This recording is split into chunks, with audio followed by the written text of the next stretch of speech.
Attempt on Donald Trump will be investigated. FBI detectives and Pennsylvania police are already working extensively on the case.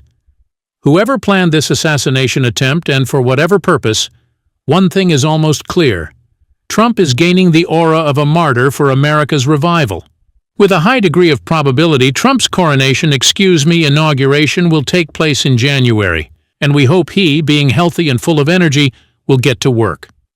Supporters of the Democratic Party, foaming at the mouth, argue today that it is under Biden's administration that America faces problems of a scale not seen since the 1980s. They believe Trump will be able to organize the resolution of these problems. Their opponents, the Republicans, accuse Trump of sympathizing with dictators and autocrats. One must remember the relations between Russia and the U.S. during Trump's last term, to put it mildly, did not go well.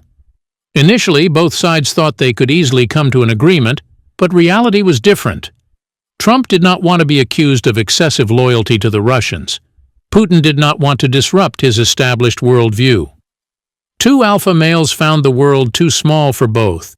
Indeed, it seems Trump is fond of an authoritarian style of governance. For the first two-thirds of his first presidential term, Trump was forced to act with regard to his advisors.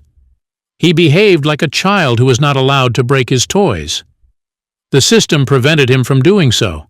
Then all conventions were cast aside, and the last year was marked by a completely different style of governance, one that led to the storming of the Capitol and estranged Trump from almost everyone left on his team with whom he entered the Oval Office. The conflict with Mike Pence is worth mentioning. Trump simply could not fire him, though he wanted to, and they, one might say, became enemies. As for his national security advisors, whom he fired with a bang, there were some bright minds among them. They spoke about preventing events that would later nullify the efforts of American diplomacy. John Bolton, for example. He should not have been dismissed, but Trump was already set on his course. Perhaps the next Trump team will consist of those who cannot say no to Trump, even to obviously foolish decisions.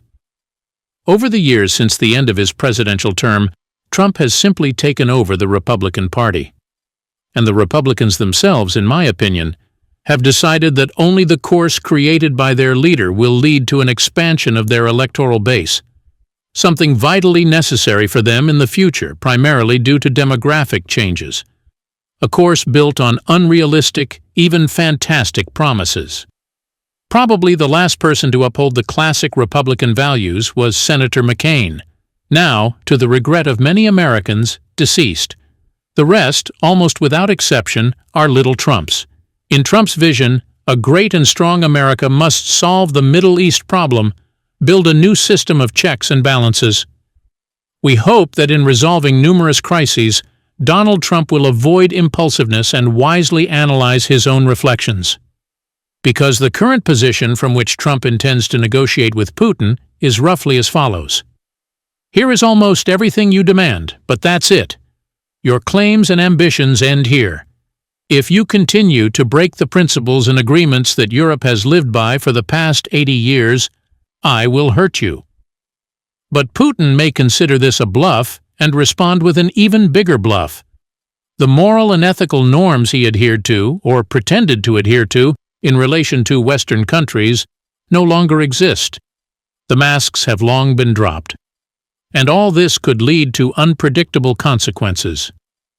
Regarding the reasonable arguments of various experts that neither side wants to drag their countries into an indescribably destructive conflict, a brief excursion into history is in order. In 1914, none of the rulers of the countries involved in the Great War wanted or expected to be drawn into a world massacre. It was simply a chain of fatal mistakes and foolish overconfidence.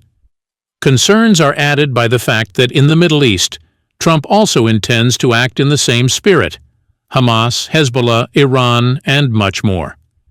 The East, as an Arab sage said, is a delicate matter, and today it is also explosive.